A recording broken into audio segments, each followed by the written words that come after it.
The second miracle. Matilda did not join the rush to get out of the classroom. After the other children had all disappeared, she remained at her desk, quiet and thoughtful. She knew she had to tell somebody about what had happened with the glass. She couldn't possibly keep a gigantic secret like that bottled up inside her. What she needed was just one person, one wise and sympathetic grown-up who could help her to understand the meaning of this extraordinary happening. Neither her mother nor her father would be of any use at all. If they believed her story, and it was doubtful they would, they almost certainly would fail to realize what an astounding event it was that had taken place in the classroom that afternoon. On the spur of the moment, Matilda decided that the one person she would like to confide in was Miss Honey. Matilda and Miss Honey were now the only two left in the classroom. Miss Honey had seated herself at her table and was riffling through some papers. She looked up and said, "Well, Matilda, aren't you going outside with the others?" Matilda said, "Please may I talk to you for a moment?" "Of course you may. What's troubling you?" "Something very peculiar has happened to me, Miss Honey." Miss Honey became instantly alert. Ever since the two disastrous meetings she had had recently about Matilda, the first with the headmistress and the second with the dreadful Mr. and Mrs. Wormwood, Miss Honey had been thinking a great deal about this child and wondering how she could help her. And now, here was Matilda sitting in the classroom with a curiously exalted look on her face and asking if she could have a private talk.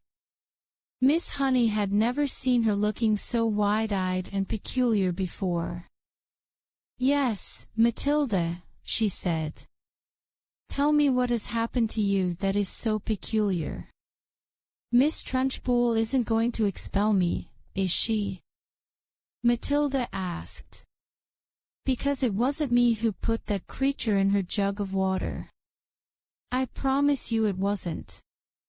"I know it wasn't," Miss Honey said. "Am I going to be expelled?" "I think not," Miss Honey said. "The headmistress simply got a little overexcited, that's all." "Good," Matilda said. "But that isn't what I want to talk to you about." "What do you want to talk to me about, Matilda?" "I want to talk to you about the glass of water with the creature in it," Matilda said. "You saw it spilling all over Miss Trunchbull, didn't you?" "I did indeed." "Well, Miss Honey, I didn't touch it. I never went near it." "I know you didn't," Miss Honey said. "You heard me telling the headmistress that it couldn't possibly have been you." "Ah, but it was me, Miss Honey," Matilda said. "That's exactly what I want to talk to you about." Miss Honey paused and looked carefully at the child. "I don't think I quite follow you," she said. "I got so angry at being accused of something I hadn't done that I made it happen." "You made what happen, Matilda?" "I made the glass tip over." "I still don't quite understand what you mean," Miss Honey said gently. "I did it with my eyes," Matilda said. "I was staring at it and wishing it to tip, and then my eyes went all hot and funny and some sort of power came out of them and the glass just toppled over." Miss Honey continued to look steadily at Matilda through her steel-rimmed spectacles, and Matilda looked back at her just as steadily. "I am still not following you," Miss Honey said. "Do you mean you actually willed the glass to tip over?" "Yes," Matilda said. "With my eyes." Miss Honey was silent for a moment. She did not think Matilda was meaning to tell a lie. It was more likely that she was simply allowing her vivid imagination to run away with her. "You mean you were sitting where you are now and you told the glass to topple over and it did?" "Something like that, Miss Honey, yes." If you did that, then it is just about the greatest miracle a person has ever performed since the time of Jesus. I did it, Miss Honey. It is extraordinary, thought Miss Honey, how often small children have flights of fancy like this. She decided to put an end to it as gently as possible. Could you do it again? She asked, not unkindly.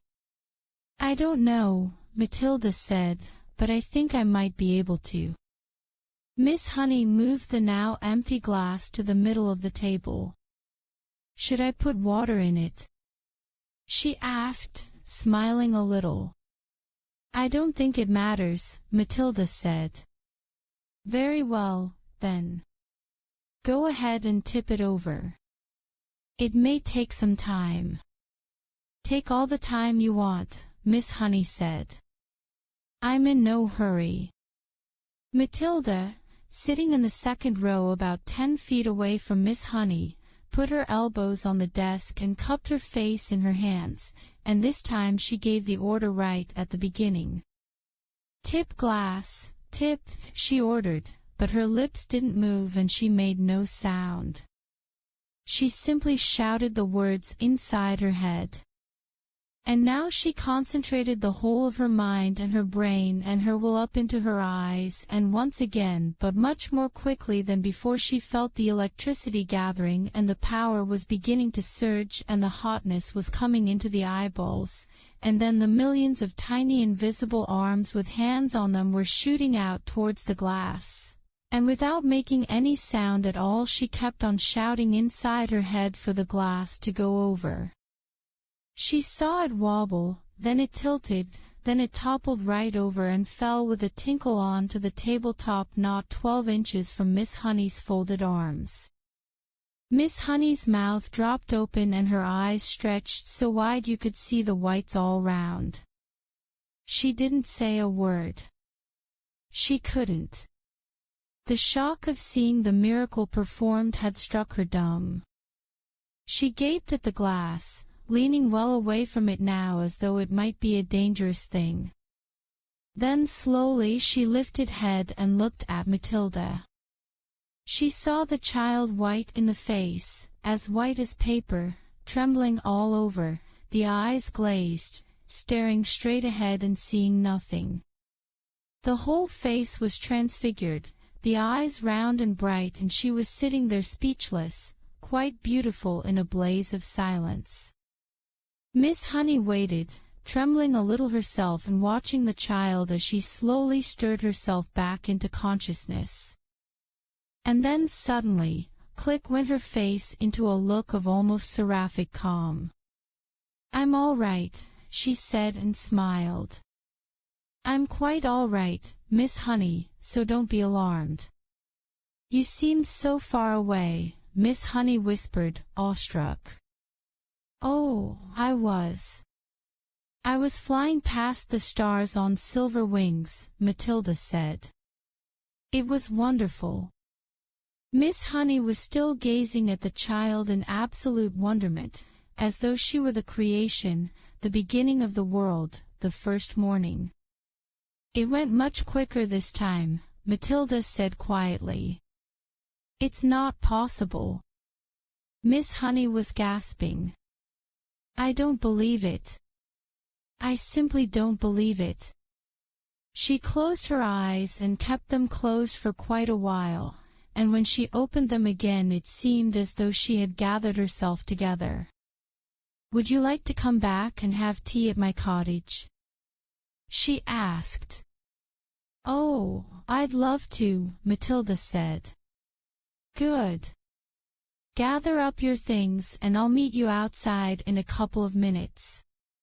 You won't tell anyone about this thing that I did, will you, Miss Honey? I wouldn't dream of it, Miss Honey said.